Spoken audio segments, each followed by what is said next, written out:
afterwards, Jesus was walking. Jack Nathan Tumukwasibwe, a 49-year-old resident of Chifurugutu village, Chijewad in Rwanda Town Council, has lived his entire life with visual impairment. Despite his condition, he has worked tirelessly to support his wife and child, though his struggles remain overwhelming. Tumukwasibwe, a Braille instructor at Kisoro Demonstration School in Kisoro District, has served in the role for 17 years.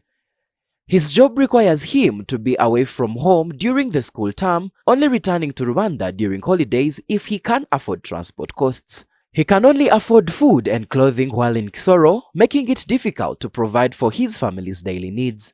Tumukwasibwe's living conditions further compound his struggles. His house is in a deteriorating state and lacks a proper kitchen, forcing the family to cook inside the house whenever it rains. The challenge I get is getting food, getting even soap. Those are the challenges I meet. Even in the house, you see how it is. It is getting old because I don't have even a kitchen. And when it rains, they cook inside. So it is also a challenge. I have been in Kisoro for 17 years, and when we are in the holidays, that is when I try to come, if I have transport. The elevated entrance to his home makes it inaccessible to friends who use wheelchairs, presenting additional social and mobility challenges. If I get maybe a friend of mine who is using like a wheelchair, he cannot enter my house. Sometimes I find myself falling down.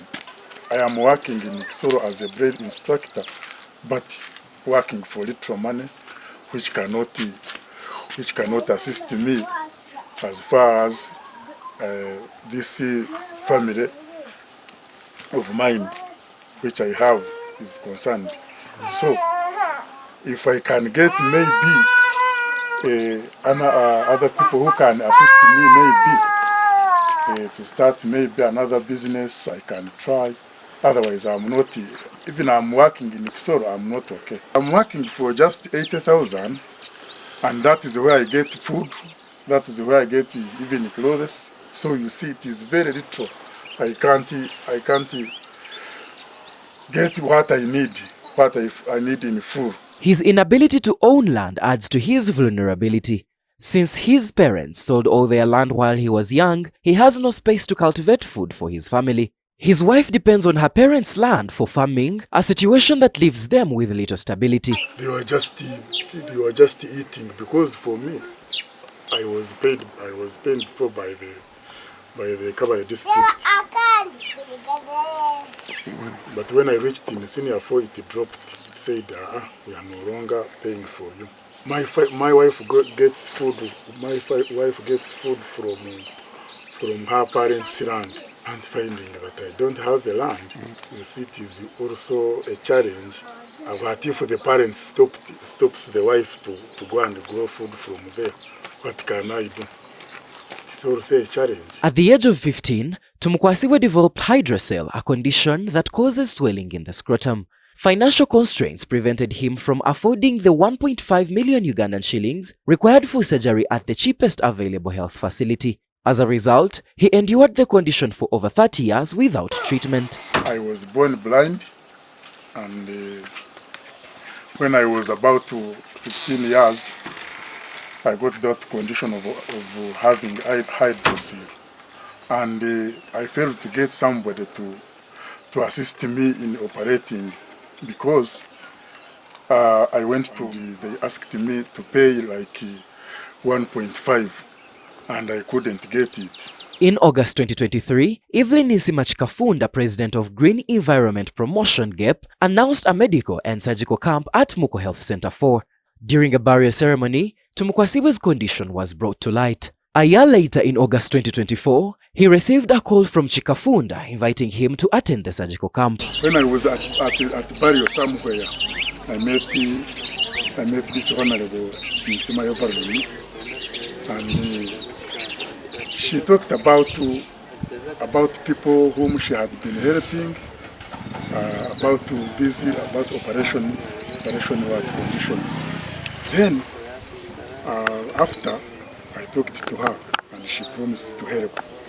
So I waited, I thought maybe she forgot. But after I had a call. He successfully underwent surgery and has since recovered, expressing deep gratitude to Chikafunda for facilitating his treatment. I came and you worked on me. I'm now very okay, and I thank God and for your help for what you did actually. During a follow-up visit to Rubanda district, Mission to Heal experts assessed the patients who had received surgeries in the previous camp. At Tumuko Health Center 4, Tumukwasibwe assured the team that he had recovered well. Professor Dr. Glenn Gilhord, founder of Mission to Heal, recalled how Tumukwasibwe arrived for treatment when the team had already packed up to leave.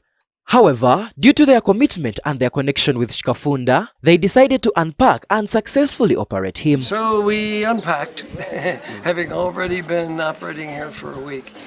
After unpacking, we went about fixing him, and I want to point out that it was Dr. Godfrey fixing him, and I was just assisting, and there was no interest of my saying, look what we just did.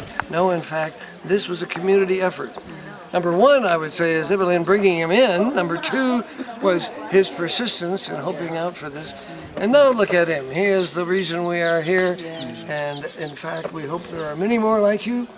And you will be a blessing for them all because you have come forward to tell them that there is hope, there is help, and we are all working together. Dr. Gilhord confirmed that several patients had received successful surgeries and were now in good health. On the last occasion, what did we do? We did a number of people. A couple of them had a young child with congenital webbing of the fingers, which meant that he was unable to go to school because he was unable to write, he was unable to manipulate very well. It was congenital, so as a consequence, that's all he knew. Well, over time, what we said is we will fix that and separate the fingers. He is now in the 4th grade. He is writing. He is doing both cursive and printing. That is good. There are other patients that we had dealt with, one of which is a patient who had a congenital lesion that had been blocking the sight from one eye. And what we were able to do then is to remove that, making them binocular vision, so no longer do they have to turn their head to see things. There are any number of patients who had hydrocele or hernias. Mission to Heal Area Coordinator Muhammad Biarhanga stated that their visit to Rwanda was aimed at assessing the recovery of past patients, and they found no complaints. We are here today for a review of the patients we worked on the last time we were here having a mission. We always do this to see that if there is any complaint, after cancer or surgery, sometimes you can leave, but a complaint comes in and you don't know. But for us as a Mission to Heal, we normally come back to see if there is any complaint, but good enough at Tumuko Health Center, we don't have anyone. Everything is still fine because we've started with Muko right now. After we are heading to Mparo, that is Ruchiga side and the Kamwezi. But here in Rwanda, there is no complaint. In Kawale, there is no complaint. Dr. Godfrey Bampawire, the health in charge at Muko Health Center 4, noted that the majority of patients treated in the last surgical camp had successfully recovered. He added that the community was eagerly awaiting another surgical camp, as most of the procedures performed are prohibitively expensive in private institutions and some government facilities. Last year, toward the end of last year, that helped very many people. Over 60 people received their surgeries, and we have been getting feedback from the community. Majority healed very well, and they are very happy. Most significantly is the child who had the hand that were not separated and were separated, and now the child is in school and able to write and behave like any other child in the class. These conditions which these people have, if they were to be done in private settings, they would be so costly, or even the government, it has a big cost implication. But when they are done in such a camps, first of all, the families benefit in terms of costs because they are done freely, and also as a community and the government also benefit because we don't meet the cost of such services. Evelyn Nizima Chikafunda personally assisted Tumukwasibwe in getting to Muko Health Center 4 for his review and was moved by his living conditions. She observed that despite earning only 80,000 Ugandan shillings per month, he remained dedicated to providing for his family. His house was in a poor condition, lacking a kitchen, which added to his challenges. Jack, despite him being visually impaired, he teaches, the visually impaired people in Kisoro district, and what an honor it is to really hear and know that he's doing it with, when his health is really okay, sober, and is not. Visiting him today at his home, it did remind me, or I did reflect a lot that there are so many people going through a lot at the household scale. I had not visited Jack personally at his home, but you really can tell that he's really experiencing some absolute poverty. Seeing his house, his accommodation, the entire setup, having no kitchen to really cook, and so all his land being sold by his late parents and guardians really shows that to me Jack is a fighter, because having to go to Kisoro to teach and earn that 80,000 and fend for his family, to me it was really a humbling situation. As the president of GEP, CEO of Live to Inspire Uganda chapter, and an aspiring woman MP for Rwanda district, Chikafunda has been at the forefront of hosting medical, surgical and dental camps in the district.